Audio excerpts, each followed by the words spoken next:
Bienvenue dans J'aime mon Bourbonnais. Aujourd'hui, je vous parle du château de la Crête. Le château est situé dans la commune d'Aude, au sein du département de l'Allier, en région Auvergne-Rhône-Alpes.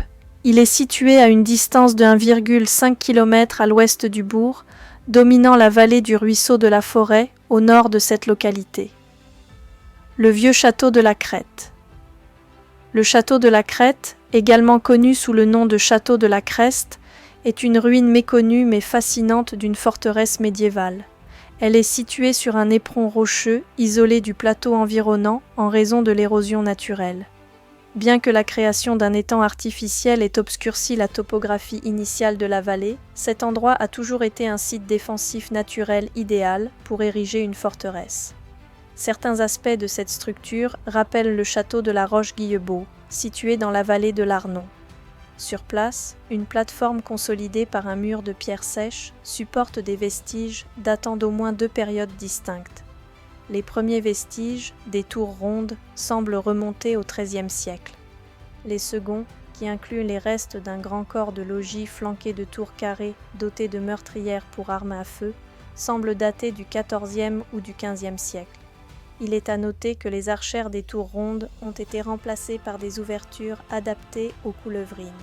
En outre, quelques saillies de latrines sont encore visibles.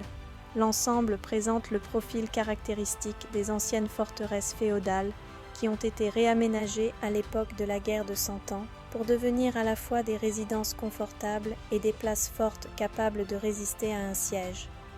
Au-delà, sur le plateau, plusieurs grands murs entourent des parcelles, dont l'une abrite un château plus récent.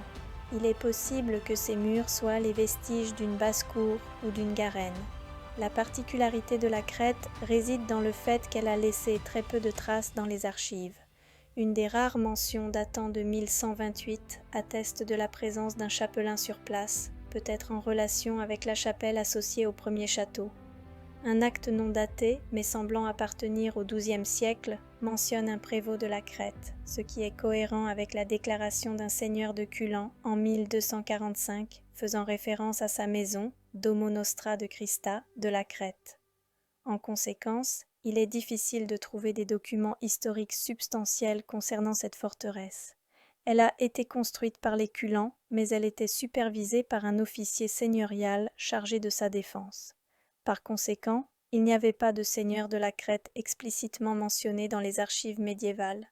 Cependant, d'autres historiens ont poursuivi l'histoire de cette forteresse à partir de la Renaissance, ce qui a fourni des informations plus documentées.